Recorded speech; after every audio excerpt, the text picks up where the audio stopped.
Now to our daily arts and culture section, and I'm joined by a man who has a background in anthropology and a passion for political and social change. But my final guest this morning has chosen to express these passions through his art. David Birkin is hosting an exhibit in London called Mouths at the Invisible Event. It's his first solo exhibition, and it brings together a diverse series of work around the themes of censorship, surveillance and war. David, thanks for coming in. Censorship, surveillance and war. Tell us more. Those are broad themes. What exactly are you doing with them? Well, I'm looking at a lot of the issues that have come to the fore since September 11th, and particularly the way that changes in the way that war is fought. So some of those issues are the way that civilian casualties are counted, some of them are the way that the legal structures have changed, the language of war, and how it's kind of shifted and allowed the theatre of war, as it's called, to kind of been extended indefinitely, whether it's geographically or temporally. And by the theatre of war, do you mean how it's portrayed within the media, using pictures in certain ways, and how they build a narrative and a story? Yeah, that's definitely part of it. The war of images is part of it, but also the legal structures. For example, I mean, the United States hasn't declared war since 1942, and of the 20-plus wars that they've been involved in, only a handful of them were even sanctioned by Congress. So this idea of going to war, declaring war, the traditional idea of what a war constitutes, has shifted so dramatically. And then obviously with things like the drone program, it's become we've reached a point where we're basically at war indefinitely in any country that the United States or any particular government feels that they have a target that they are, that they can justify pursuing. And what kind of images are you? We've got a wall behind you of some of the stuff that you've been doing, but what kind of things do you pick up on to sort of illustrate your views on these things? So these iguana images that you see here, they're not by me. I can't draw.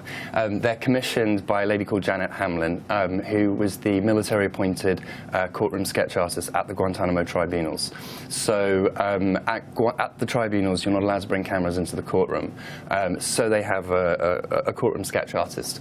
And I contacted her and I asked her if she'd like to collaborate on a project.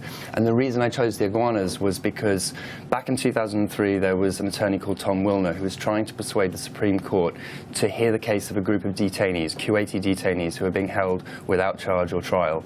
And the Supreme Court was saying, no, Guantanamo is not US soil, we have no jurisdiction over Guantanamo, and they refused to hear the case. And so what he did was very cleverly say, well, look, there's this species of iguana called Cyclura nubila, is the Latin name, the Cuban rock iguana, and they're protected under the 1973 US Endangered Species Act. And whenever one of these reptiles crosses the perimeter fence into the naval base at Guantanamo, it becomes subject to US law, and any soldier who runs one over with a jeep is liable to a fine of up to $1,000.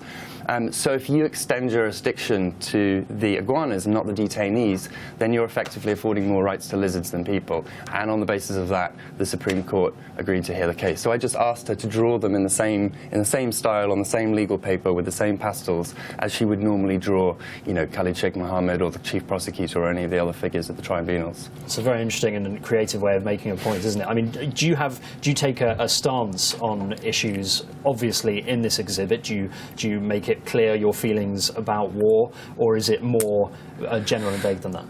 I do. I mean, I do have a position, and I've never been allergic to.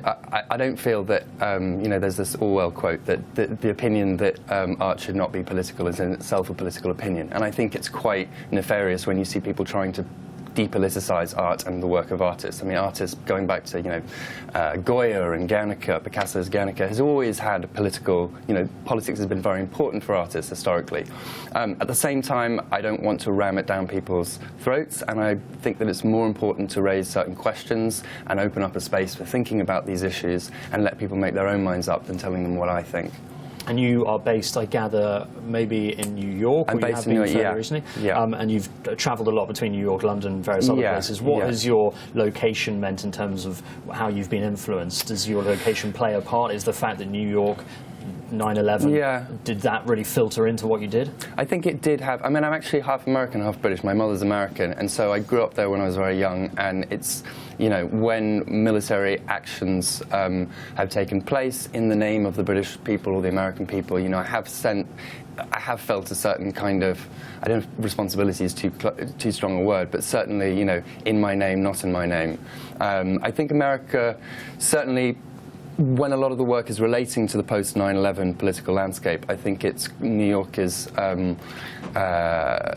it's an important place to be. And certainly for things like the skywriting performance that I did, and I did a piece with an aeroplane going around the Statue of Liberty.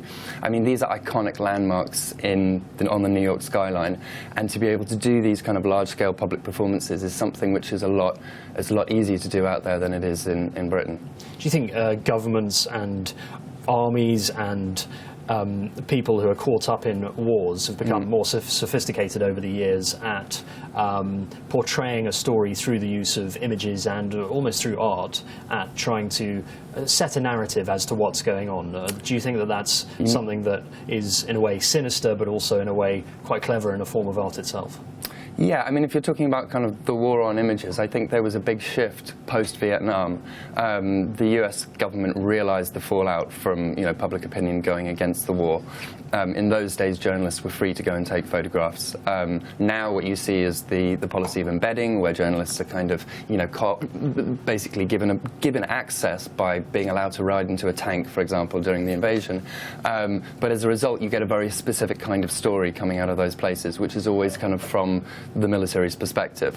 And I think that, one of the pieces that I made related to an executive order that went back to George Bush Sr., George H.W. Bush, banning journalists from publishing photographs of the flag-draped coffins of American soldiers being repatriated from Iraq. And that ban, that executive order, was reinstated by his son, George W. Bush, and finally repealed by the Obama administration.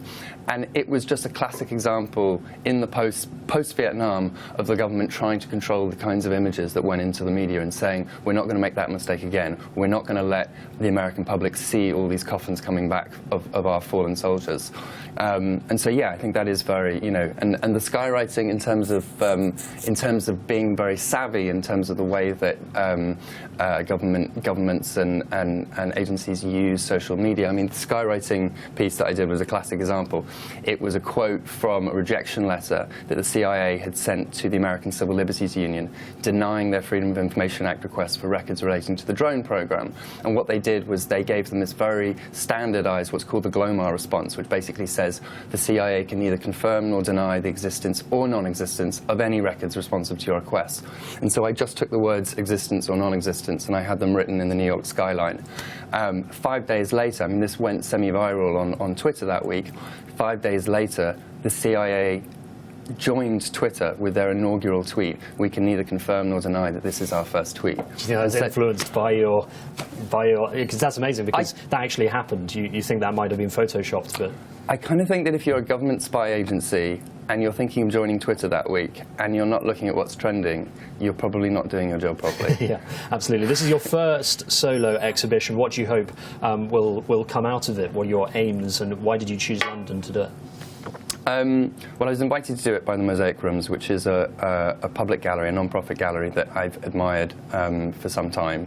They do a lot of work relating to the Middle East.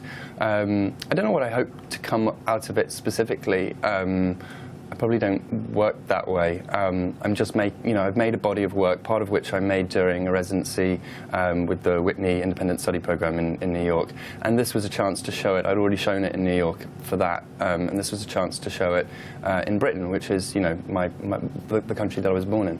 Absolutely. And just for people who are watching, when can they go and see it, and where are the Mosaic Rooms? The Mosaic Rooms are on the Cromwell Road in London, and the show runs until the 28th of February, and we have a series of screenings and talks, which will be on their website, documentaries, for example, of the drone program. Perfect. And going forward, more of the same can we expect from you? Are you going to stick with the same kind of themes that you've got here, or broader speaking, what are you thinking in the future? I'm not going to tell you. There we go. Leave the audience wanting more.